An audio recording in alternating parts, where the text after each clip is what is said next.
चतुर्भुजं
ಬಹಳ ವಿಜೃಂಭಣೆಯಿಂದ ಅದ್ಧೂರಿಯಾಗಿ ಮಾಡುತ್ತಾರೆ. ಅವರ ಸಂತೋಷ, ಅವರ ಯಶಸ್ಸನ್ನು ಸಹಿಸಲಾರದ ಕೌರವರು ಇವರನ್ನು ಹೇಗಾದರೂ ಮಾಡಿ ತುಳಿಯಬೇಕು ಎಂದು ಚಿಂತಿಸಿದರು. ಆಗ ಧೃತರಾಷ್ಟ್ರ ವಿದುರರನ್ನು ಕರೆದು ಹೇಳುತ್ತಾನೆ,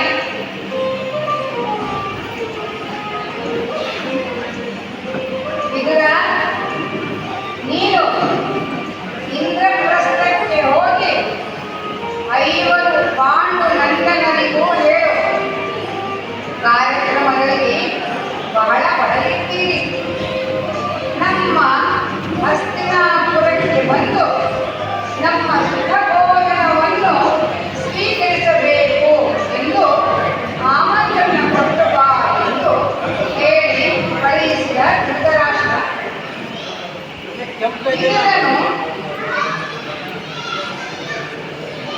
ವಿದುರನು ಅದೇ ರೀತಿ ಮಾಡುತ್ತಾನೆ.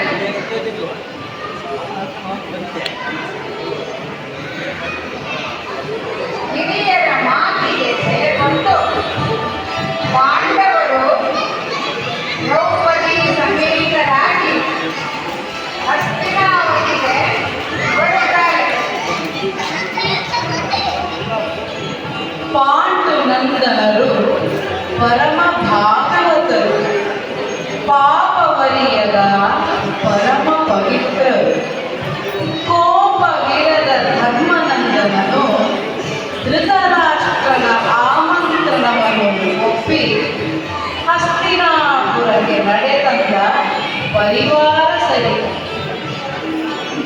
ಆಗ ಕೌರವರು ಪಾಂಡವರನ್ನು ಸ್ವಾಗತ ಮಾಡಿಕೊಳ್ಳುತ್ತಾರೆ.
ಹೊರಗಡೆ ಕಾಯುತ್ತಾ ಇರುತ್ತಾನೆ.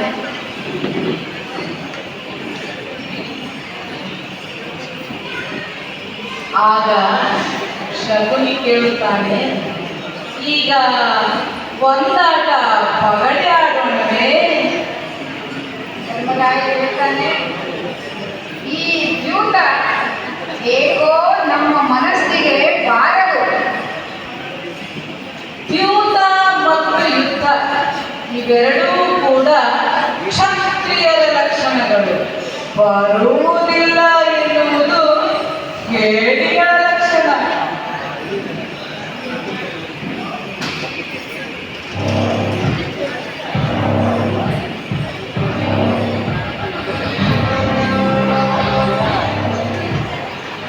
ಕೊನೆಗೆ ಶಕುನಿಯ ಮಾತಿಗೆ ಕಟ್ಟು ಬಿದ್ದು ಪಾಂಡವರು ಆಟಕ್ಕೆ ಒಪ್ಪುತ್ತಾರೆ. ಆಗ ಧರ್ಮರಾಯ ಹೇಳ್ತಾನೆ, ಕ್ಷತ್ರಿಯ ಧರ್ಮಕ್ಕೆ ಅನುಗುಣವಾಗಿ ಆಟ ಆಡುವುದಾದರೆ ನಮಗೆ ಸಮ್ಮತಿ ಇದೆ. ಆಗ ಶಕುನಿಯ ತನ್ನ ಆಸನವನ್ನು ಸ್ವೀಕರಿಸುತ್ತಾನೆ.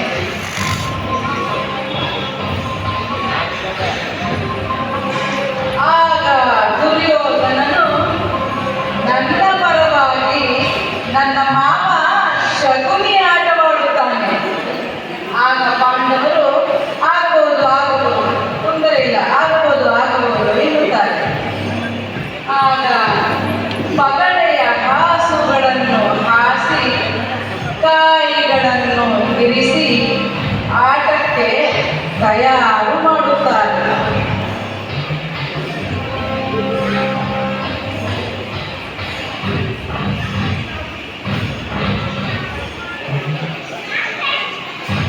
ಆಗ ಶಕುನಿಯು ಕೈಯಲ್ಲಿ ತಾಳವನ್ನು ಹೊಸೆಯುತ್ತಾ ಆಟದಲ್ಲಿ ಏನಾದರೂ ಒಂದು ಪಣಕ್ಕಿಟ್ಟರೆ ಮಜಾ ಬರುವುದಲ್ಲವೇ ಎನ್ನುತ್ತಾನೆ. ಧರ್ಮರಾಯ ಹೇಳ್ತಾನೆ, ದ್ಯೂತು ರಾಜ ಧರ್ಮವೇ ಹೌದು. ಆದರೂ ಪಣಕ್ಕಿಟ್ಟು ಆಡುವಾಗ ಕಪಟ ದ್ಯೂತವಾಗಬಾರದು. ಕ್ಷತ್ರಿಯರ ಪದ್ಧತಿಗೆ ಅನುಗುಣವಾಗಿ ಆಡಿದರೆ ಒಳ್ಳೆಯದು. ಇಲ್ಲವಾದರೆ ದ್ಯೂತ ವ್ಯಸನವಾಗಬಹುದು. ಆಗ ಶಕುನಿಯು ಆಟ ಪ್ರಾರಂಭ ಮಾಡಿದ.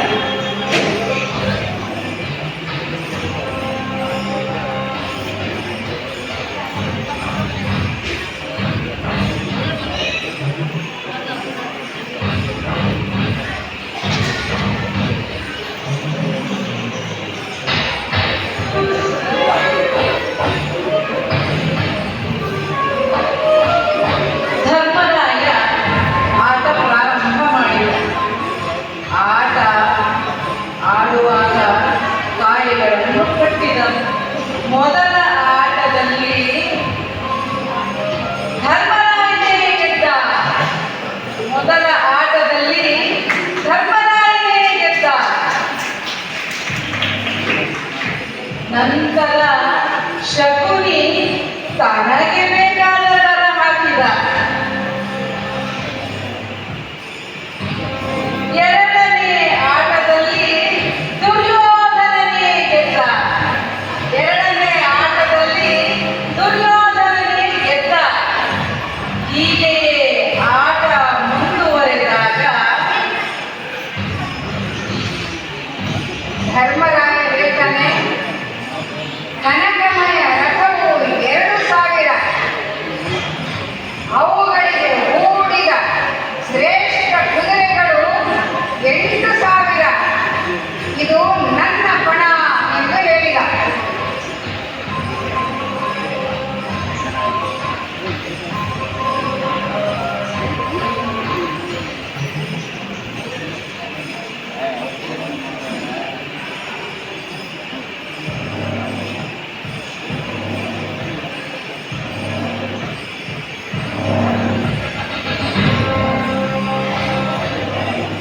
ನಂತರ ಶಕುನಿ ದಾಳವನ್ನು ಹಾಕಿದ.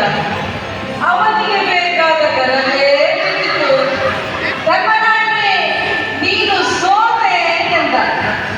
ಓ ಧರ್ಮರಾಯನೇ, ನೀನು ಸೋತೆ ಎಂದ.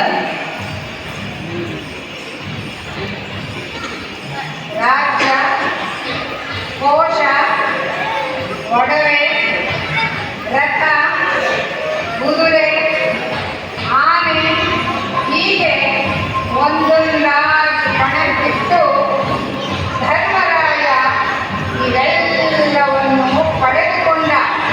ಆಗ ಭೀಮನು ಸಿಟ್ಟಿನಿಂದ ಎಚ್ಚರಿಸಿಕೊಳ್ಳುತ್ತಾನೆ. ಆದರೆ ಅರ್ಜುನ ಅವನನ್ನು ಸಮಾಧಾನಪಡಿಸಿ ಕೊಂಡಿರಿಸುತ್ತಾನೆ.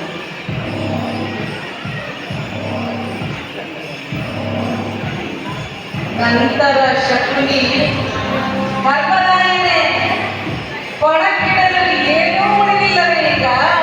ಯಾಕಿಲ್ಲ, ಇನ್ನೂ ಬೇಕಾದಷ್ಟು ಐಶ್ವರ್ಯವಿದೆ. ಆಗ ವಿದುರನ ಪ್ರವೇಶವಾಗುತ್ತದೆ. ಆಗ ವಿದುರನು ಅಲ್ಲಿಗೆ ಬಂದು, ಧರ್ಮನಂದನ, ಆಟವನ್ನು ಸಾಕು ಮಾಡು, ಸಾಕು ಮಾಡು, ಇನ್ನು ಆಟವನ್ನು ಮುಂದುವರಿಸಲೇಬೇಡ ಎನ್ನುತ್ತಾನೆ.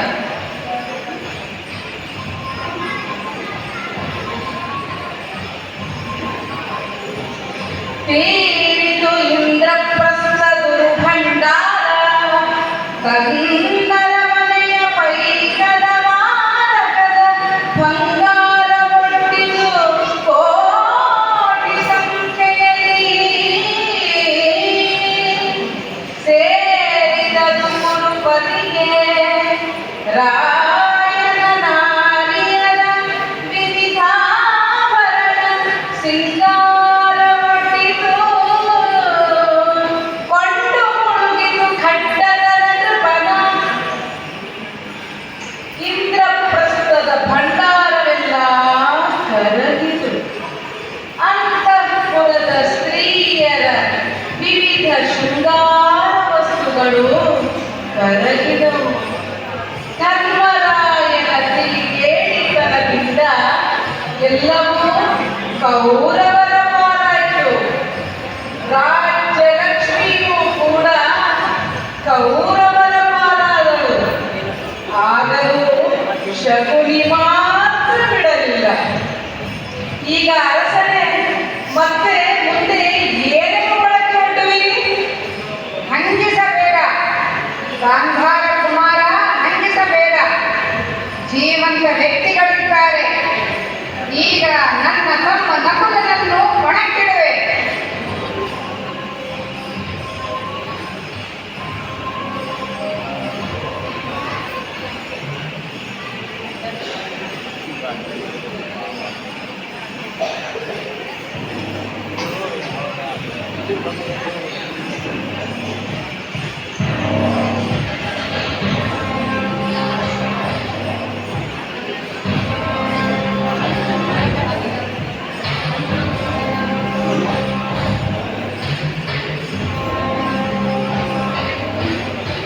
ಆಗ ಶಕುನಿಯು ಮತ್ತೆ ತನಗೆ ಬೇಕಾದ ಗರ ಹಾಕಿ ನಕುಲನನ್ನು ಗೆದ್ದೇ ಬಿಟ್ಟ.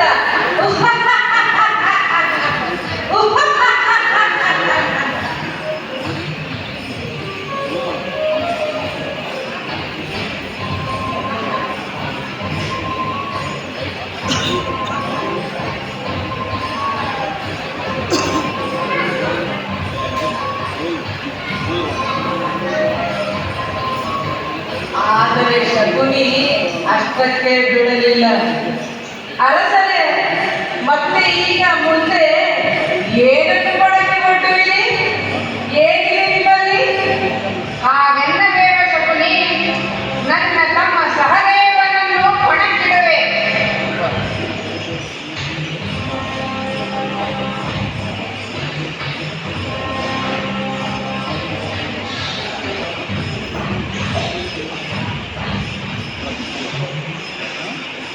ಆಗ ಶಕುನಿಯು ಮತ್ತೆ ತನಗೆ ಬೇಕಾದ ಕರವನ್ನೇ ಹಾಕಿ ಸಹದೇವನನ್ನು ಗೆದ್ದೇ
ಧರ್ಮರಾಯ ತನ್ನನ್ನೇ ತಾನು ಪಣಕ್ಕಿಟ್ಟುಕೊಂಡು ಬಿಡುತ್ತಾನೆ.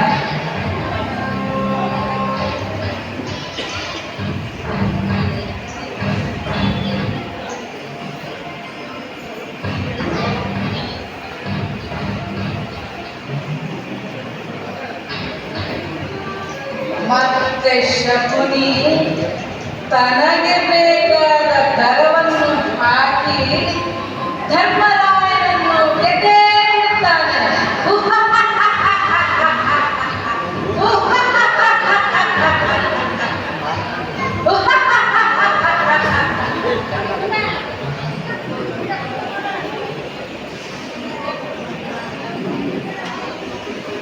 ಎಲವೋ ಸೌಬಲ, ಸಾಕು ಇದೊಂದೇ ಆಟ. ಈ ಹಲಗೆ ಸರ್ವ ಸ್ವಾಪಹಾರವನ್ನು ಇಡುವೆನು, ನೀಳಾಳತೆಯನ್ನು ಒಡ್ಡುವೆನು, ದ್ರೌಪದಿಯನ್ನು ಪಣಕ್ಕೆ ಒಡ್ಡುವೆನು. ಉಳಿದ ಧನವು ಎಮ್ಮೈವರಿಗೆ ನಿಷ್ಫಲಿತವಿದು.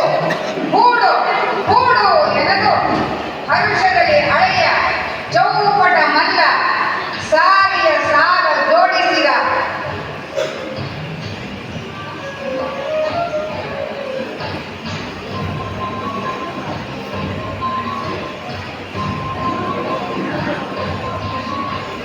ಎಲವೋ ಶಕ್ನಿ, ಇನ್ನು ಇದೊಂದೇ ಹಳೆಯ ಸಾಕು.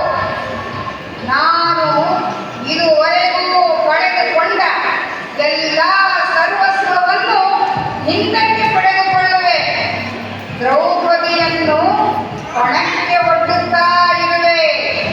ಆಗ ಹುಂಕರಿಸಿ ಎದ್ದು ನಿಂತನು ಭೀಮ. ಆಗ ಧರ್ಮರಾಯನ ಸೂಚನೆಯ ಮೇರೆಗೆ ಎದ್ದುಕೊಳ್ಳುತ್ತಾನೆ.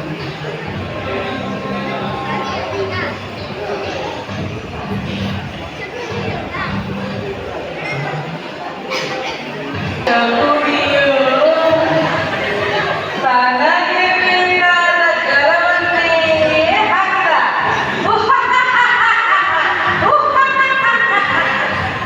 ಎಲ್ಲವನ್ನೂ ಕಳೆದುಕೊಂಡ ಅರಸನೀಗ ನಡೆ ನಡೆ ಎಂದು ಪಗಡೆಯ ಹಾಸನ್ನು ಚೆಲ್ಲಾಪಿಲಿ ಮಾಡಿದ.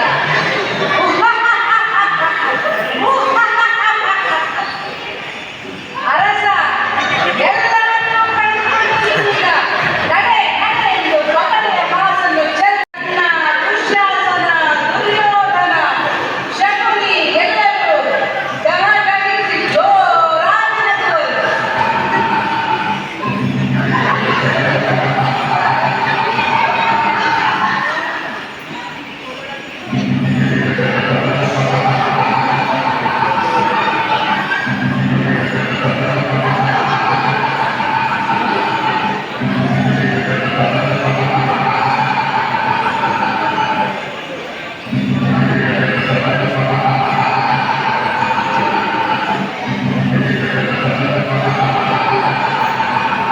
ಆಗ ಶಕುನಿಯು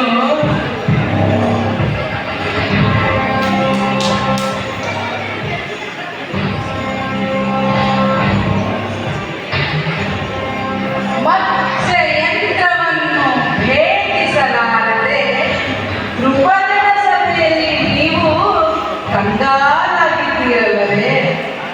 ಮಾರುವೇಷದಿಂದ ಬಂದ ಪಾಂಡವರು ಯಂತ್ರವನ್ನು ಭೇದಿಸಿ ದ್ರೌಪದಿಯನ್ನು ವರಿಸಲಿಲ್ಲವೇ? ಆನಸಿಡಲಾರದ ದ್ರೌಪದಿಯನ್ನು ಈಗ ಈಗ ನೀನು ಎಳುತ್ತಾ ದುರ್ಯೋಧನ, ಹೋಗು ನೀನೀಗ ಎಳುತ್ತಾ. ದುರ್ಯೋಧನ ಹೇಳ್ತಾನೆ, ಯಾರಲ್ಲಿ ಸೇವಕ ಬಂದು ನಮಸ್ಕರಿಸಿ ನಿಂತನು. ಈಗಲೇ ಹೋಗಿ ಅಂತಃಪುರದಿಂದ ಆ ದ್ರೌಪದಿಯನ್ನು ಕರೆದುತ್ತಾ.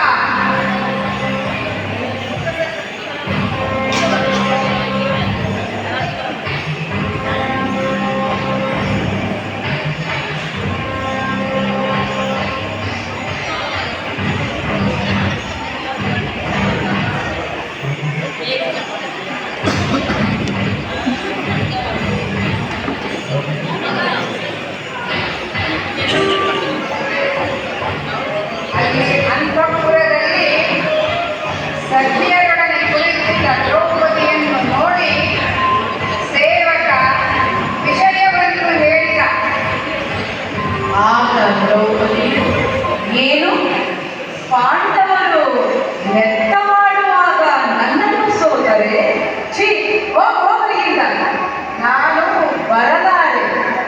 ಮತ್ತೆ ಅವರು ನನ್ನನ್ನು ಸೋತ ಮೇಲೆ ಧರ್ಮರಾಯ ತನ್ನನ್ನು ಸೋತನೆ. ಅಂಜಬೇಡ ಪ್ರತಿಗಾಮಿ, ಹೇಳು ಹೇಳು, ಅಂಜಬೇಡ. ಧರ್ಮನಂದನನು ತನ್ನನ್ನು ಸೋತ ಮೇಲೆ ನನ್ನನ್ನು ಸೋತನೆ. ಹೇಳುವಂತವನಾಗು ಪ್ರತಿಗಾಮಿ, ಹೇಳುವಂತವನಾಗು. ಹೌದು ತಾಯೇ, ಮೊದಲು ತನ್ನನ್ನು ಸೋತು ನಂತರ ನಿಮ್ಮನ್ನು ಒಣಗಿಟ್ಟನು ಧರ್ಮರಾಜನು.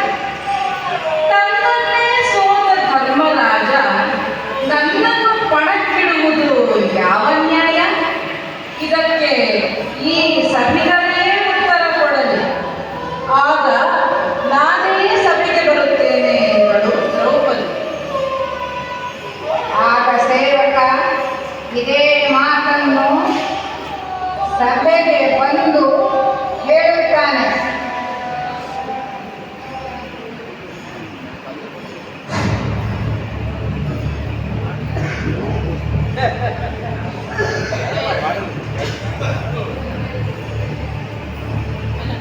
ಆಗ ದುರ್ಯೋಧನ ಕೆಲವೋ ಕುಮ್ಮಿ ಭೀಮಸೇನನಿಗೆ ಹೆದರಿ ಏನನ್ನೂ ಬಡಬಡಿಸಬೇಡ.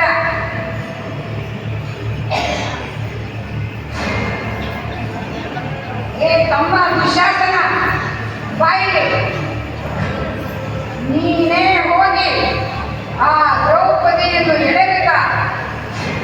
ಆ ಧರ್ಮ, ಈ ಧರ್ಮ ಚರ್ಚಾ ವಿಷಯವಾಗಿದೆ. ಇದು ನಮ್ಮಿಂದ ಆದುದಲ್ಲ. ನೀನು ಹೋಗಿ ಆ ದ್ರೌಪದಿಯನ್ನು ಎಳೆದೂತ. ಆಗ ದುಶ್ಯಾಸನನು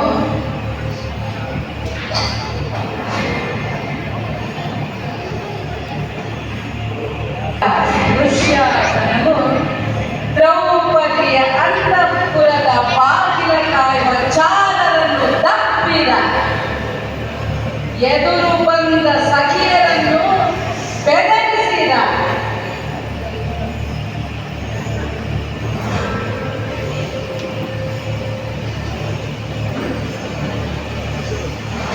ಎಲಗೆ, ಈಗ ನಿನ್ನ ದೊಡ್ಡಸ್ತಿಗೆಲ್ಲ ಮುಗಿಯಿತು.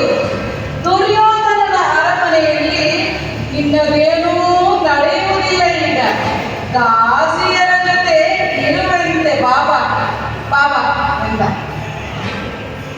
ಆಗ ದ್ರೌಪದಿ ನಿಧಾನವಾಗಿ ಹೇಳುತ್ತಾಳೆ, ಧರ್ಮರಾಯನಿಗೆ ನೀನು ತಮ್ಮ, ನನಗೆ ಮೈದುನ.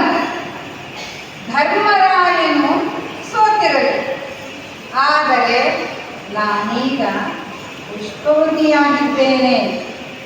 ಆ ರಾಜಸಭೆಗೆ ಬರಲಾರೆ, ಅದು ಅನುಚಿತ. ಪುಷ್ಪವತಿಯಾದರೆ ಆ ಗುರುರಾಜ ಭವನದಲ್ಲಿ ಫಲವತಿಯಾಗುವಂತೆ ಬಾಬಾ. ನಿನ್ನ ಚಮತ್ಕಾರದ ಬುದ್ಧಿ ಇಲ್ಲಿ ತೋರಿಸಬೇಡ. ನಡೆ ನಡೆ ಎಂದು ಅವಳ ಮುಡಿಗೆ ಕೈ ಹಾಕಿ ಎಳೆದನು ದುಶ್ಯಾಸನ. ಜಡೆಗಳ ಮುತ್ತುಗಳೆಲ್ಲ ಉದುರಿದವು. ಕೊರಳ ಸರ ಹರಿದು ಬಿದ್ದಿತು. ಬೇಡ ಬೇಡ ಬೇಡ ಬೇಡ ಎಂದು ಸಖಿಯರು ಅಡ್ಡ ಬಂದಾಗಲೂ ಕೂಡ ಅವರನ್ನು ದೂಡಿದನು ದುಶ್ಯಾಸನ. ದ್ರೌಪದಿಯ ಎಡ ತೋಳನ್ನು ಹಿಡಿದು ಎಳೆದು ತಂದನು. ಆಗ ಪಟ್ಟಣದ ಜನರೆಲ್ಲ ಬಂದು ಸೇರಿದರು. ಏನಿದು ಆಶ್ಚರ್ಯ! ಗುರುವಂಶದ ಕುಲವಧುವಿಗೆ ಈ ಗತಿಗೆ. ದ್ರೌಪದಿಯ ತಲೆಗೂದಲು ಹೆದರಿತ್ತು. ಬೆದರುಗಣ್ಣಿನ ಚಿಂತೆಯಂತೆ ಬಳಲಿದ್ದರು. ಕಣ್ಣಿನ ಜಲಬಿಂದುಗಳು ಧಾರಾಕಾರವಾಗಿ ಸುರಿಯಿತು. ದುಶ್ಯಾಸನ, ನೀನು ಎಳೆದ ಈ ಮುಡಿ ಸಾಮಾನ್ಯವಾದುದಲ್ಲ. ರಾಜಸೂಯ ಯಾಗದಲ್ಲಿ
ನಾವು ಮಾತ್ರ ಅನ್ಯಾಯವಂತಿಗಳಲ್ಲ, ನ್ಯಾಯವಂತಿಗಳು ನಾವು.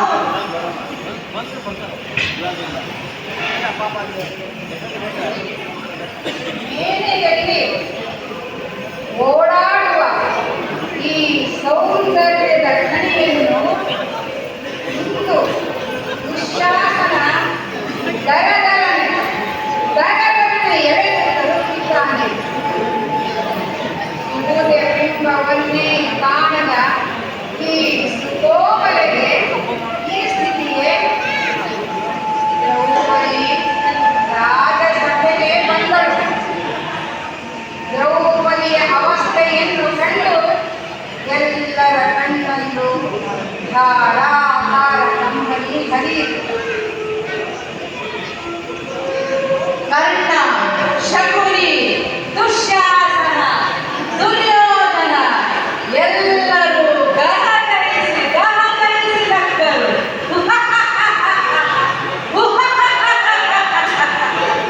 ಪಾಂಡವರು ತಲೆ ಎತ್ತಿ ನೋಡಲಾರದೆ ತಲೆ ತಗ್ಗಿಸಿದರು. ತುಳುವಿದವು ಕಂಬನಿಗಳು ಆ ಸಭೆಯೊಳಗೆ.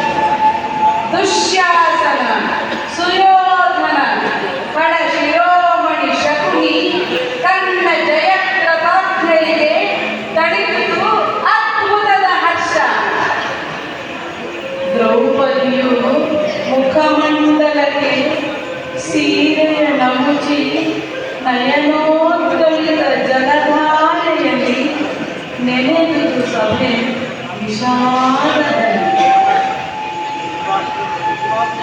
ಆಗ ದುರ್ಯೋಧನ, ನೆಲಗೆ ನಿನ್ನನ್ನು ಪಗಡೆಯಾಟದಲ್ಲಿ ಹೊಣೆತ್ತಿಟ್ಟು ಧರ್ಮರಾಯ ನಿನ್ನನ್ನು ಸೋತು ನನಗೆ ಮಾಲೆ ಬಿಟ್ಟ.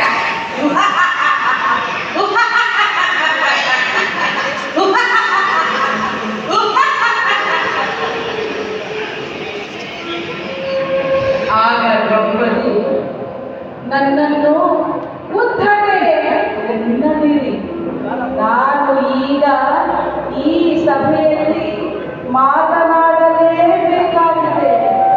ಈ ರಾಜಸಭೆ ದೋಷರಹಿತವಾದುದು ಅಲ್ಲವೇ? ಈ ಧರ್ಮರಾಯ ತನ್ನನ್ನು ತಾನು ಸೋತ ಮೇಲೆ ಇವನೇ ಪರಾಧೀನನಲ್ಲವೇ? ಅಂದ ಮೇಲೆ ನನ್ನನ್ನು ಹೇಗೆ ಸೋತ ಇವನು? ವಿವೇಕಿಗಳಾದ ಹಿರಿಯರಾದ ನೀವುಗಳೇ ಇದಕ್ಕೆ ಉತ್ತರಿಸಬೇಕು. ಆಗ ಕರ್ಣ, ಇವಳು ಚಂಚಲೆ, ಇವಳೇನು ಧರ್ಮ ಬಲ್ಲಳು? ಬೇಕಾದಷ್ಟು ರಾಜ ವೈಭವ, ಒಡವೆ, ವಸ್ತು ಎಲ್ಲ ದುರ್ಯೋಧನನ ಬಳಿ ಇದೆ. ದುರ್ಯೋಧನನ ಅರಮನೆಗೆ ನಡೆ. ಇನ್ನು ನಿನ್ನ ಈ ಕೀಳು ದೆಸೆ ಮುಗಿಯಿತು. ಭೂಷಣದ ವೈಭವದಲ್ಲಿ ಮೆರೆಯುವಂತೆ ನಡೆ ನಡೆ. ಪಂಚ ಪಾಂಡವರೇ, ಈ ಹೆಂಗಸನ್ನು ಮೃತ್ಯು ಕೂಪಕ್ಕೆ ತಳ್ಳಿದಿರಾ? ಮೋಸವರಿಯದವರು ನೀವು. ಹಾಗಾದರೆ ಭೀಷ್ಮ ಕೃಪಾದಿಗಳೇ, ನೀವೇ ನನ್ನ ಈ ಪ್ರಶ್ನೆಗೆ ಉತ್ತರ ಕೊಡಿ. ದಯವಿಟ್ಟು ಉತ್ತರ ಕೊಡಿ.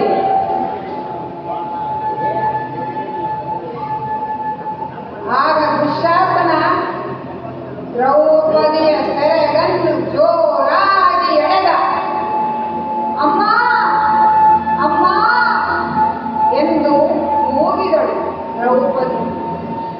ಭೀಷ್ಮ ದ್ರೋಣಾದಿಗಳೇ, ನೋಡಿ ನೋಡಿ, ನನ್ನ ಈ ಸ್ಥಿತಿಯನ್ನು ನೋಡಿ. ನನಗೆ ನ್ಯಾಯ ಬೇಕು, ನ್ಯಾಯ ಬೇಕು ನನಗೆ. ಅತ್ತೆಯಲ್ಲವೇ ನಗೆ ಗಾಂಧಾರಿ ದೇವಿ, ಮೃತ್ಯುವಂತೆ ಎಳೆವನಿವ ಬಿಡಿಸಬಾರದೆ ತಾಯೇ.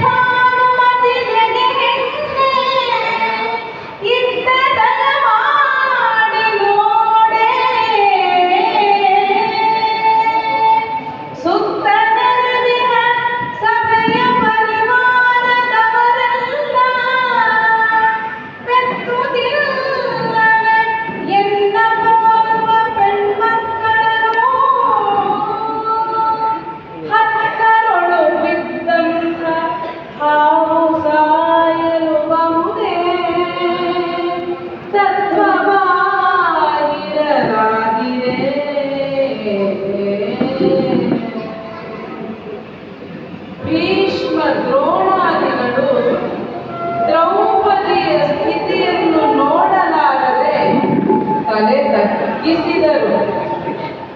ಕೌರವನ ಹಂಗಿನ ಅನ್ನಕ್ಕಾಗಿ ಮೌನವಣಿಸಿದರು. ಯಾರೂ ನನ್ನ ಮಾನರಕ್ಷಣೆ ಮಾಡಲು ಮುಂದಾಗಲೇ ಇಲ್ಲವಲ್ಲ, ಮತ್ತಿನ್ಯಾರು ಗತಿ ನನಗೆ? ಕೃಷ್ಣ, ನೀನೇ ಗತಿ ನನಗೆ ಎಂದು ದ್ರೌಪದಿಯು ಮರಳಿದಳು. ಇಂತಹ ಜನಸಮೂಹದಲ್ಲಿ ನನ್ನವರು ಎನ್ನುವವರು ಯಾರೂ ಇಲ್ಲದಂತಾಯ್ತೆ. ನಾನೆಂತಹ ಪಾಪಿ, ನಾನು ದ್ರುಪದನ ರಾಜಕುಮಾರಿ, ನಾನು ಕುರುವಂಶದ ಕುಲವಧು, ನಾನು ನನಗೆ ಇಂತಹ ಸ್ಥಿತಿಯೇ? ಅಯ್ಯೋ ದುರ್ವಿಧಿಯೇ, ಅಯ್ಯೋ ದುರ್ವಿಧಿಯೇ, ಅಯ್ಯೋ ದುರ್ವಿಧಿಯೇ. ಬಾರಿಗೊದರಿದರೆನ್ನ ದೂರು ಕೇಳುವರಾರು, ಪಾರುಗಾಣಿಸುವರ ಕಾಣೆ ನಾನಿದರೊಳಗೆ. ಸಾರಿದರೆ ಪುರೆವ ಕಂಸಾರಿ, ನೀನಿಲ್ಲದೆ ಇನ್ನಾರು ಎನಗಾಪ್ತ ಬಂಧು.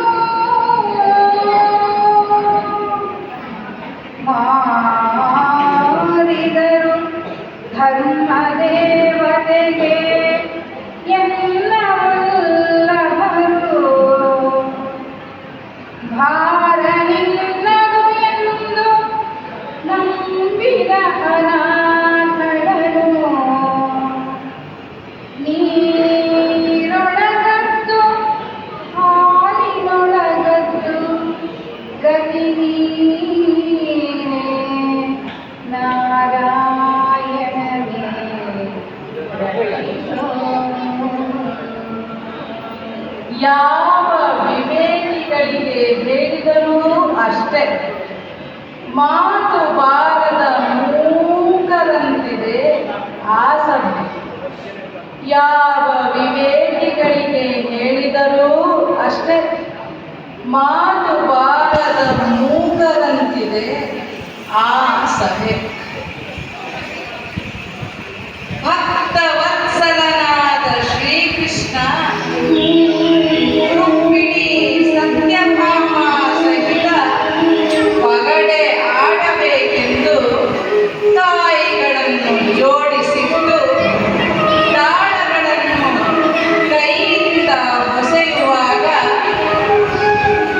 ಆಗ ದ್ರೌಪದಿಯ ಅವಸ್ಥೆ ಅವನ ಕಣ್ಣೆದುರೇ ಬಂದಿತು.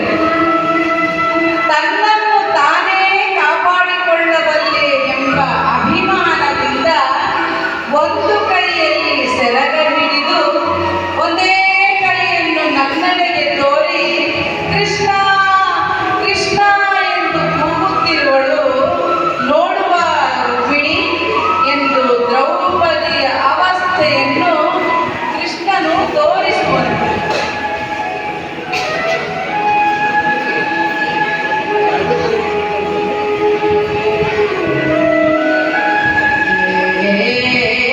ಏಕಹಸ್ತದಲ್ಲಿ ಅಂಬರವ ಹಿಡಿದು,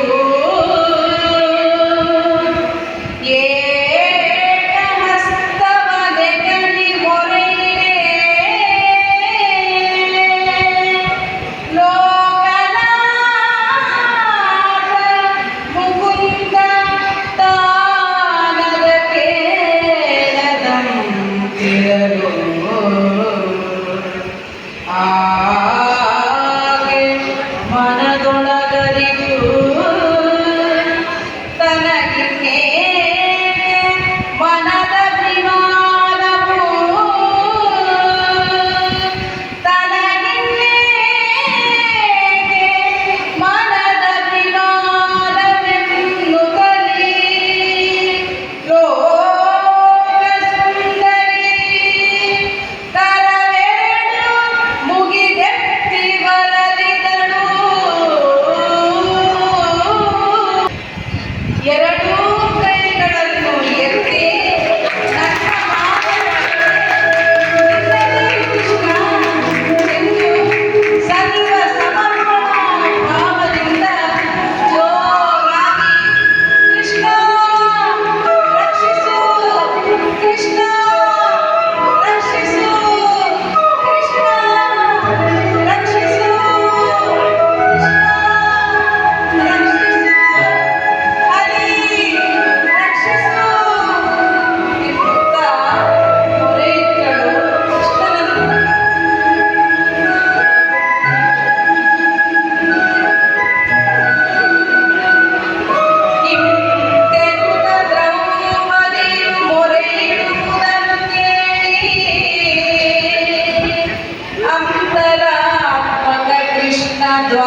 ಆ ದುಶ್ಯಾಸನ ಸೀರೆಯನ್ನು ಸೆಳೆಯುತ್ತಲೇ ಇದ್ದ.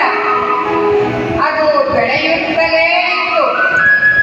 ನಾನಾ ರೀತಿಯ ಬಣ್ಣ ಬಣ್ಣದ ಸೀರೆಗಳು. ಅಕ್ಷಯಾಂಬರ ಎಷ್ಟು ಸೆಳೆದರೂ ಮತ್ತೆ ಮತ್ತೆ ಬರುತ್ತಲೇ ಇದೆ. ದುಶ್ಯಾಸನ ಬಳಲಿದ. ತೋಳುಗಳು ಬೆಂಡಾದವು. ಬಸವಳಿದು ಬೆಂಡಾಗಿ ಭೂಮಿಯಲ್ಲಿ ಉಸಿರು ಕುಳಿತ.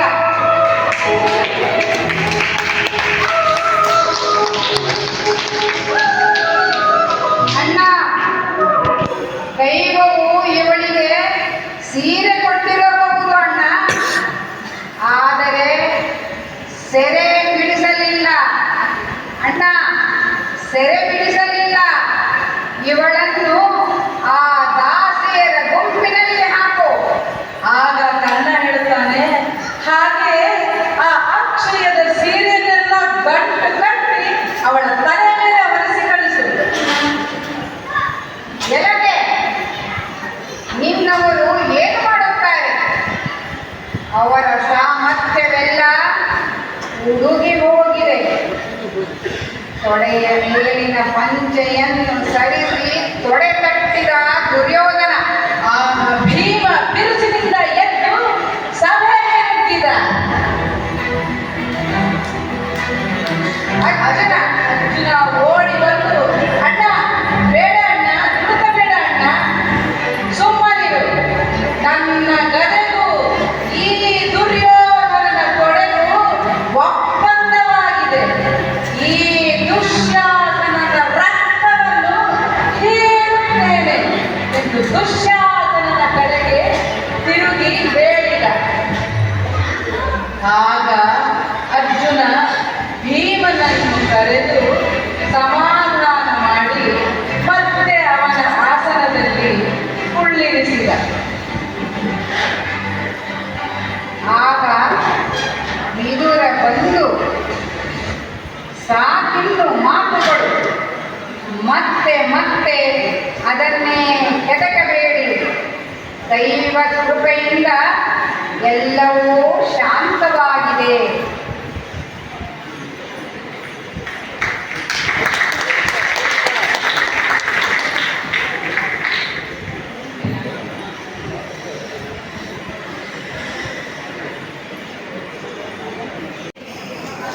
ಸಾಕಿನ್ನು ಮಾತುಗಳು, ಮತ್ತೆ ಮತ್ತೆ ಅದನ್ನೇ ಕೆದಕಬೇಡಿರಿ. ದೈವ ಕೃಪೆಯಿಂದ ಎಲ್ಲವೂ ಶಾಂತವಾಗಿದೆ ಎಂದು ಹೇಳುವಾಗ ಅಲ್ಲಿಗೆ ಧೃತರಾಷ್ಟ್ರ ಬರುತ್ತಾನೆ. ಸೇವಕನು ಕೈ ಹಿಡಿದು ಧೃತರಾಷ್ಟ್ರನನ್ನು ಕರೆತರುತ್ತಾನೆ.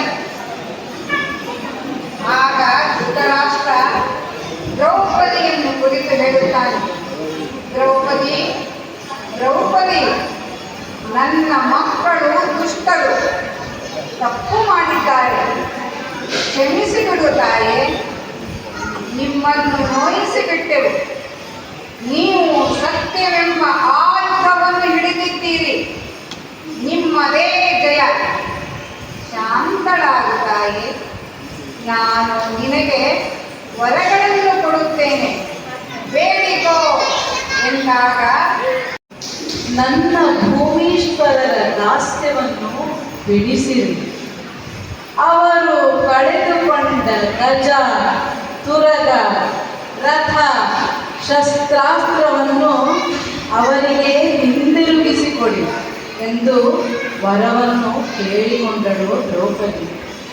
ನಂತರ ಪಾಂಡವರು ದ್ರೌಪದಿ ಸಮೇತರಾಗಿ ಇಂದ್ರಪ್ರಸ್ಥಕ್ಕೆ ಪ್ರಯಾಣ ಬೆಳೆಸಿದರು.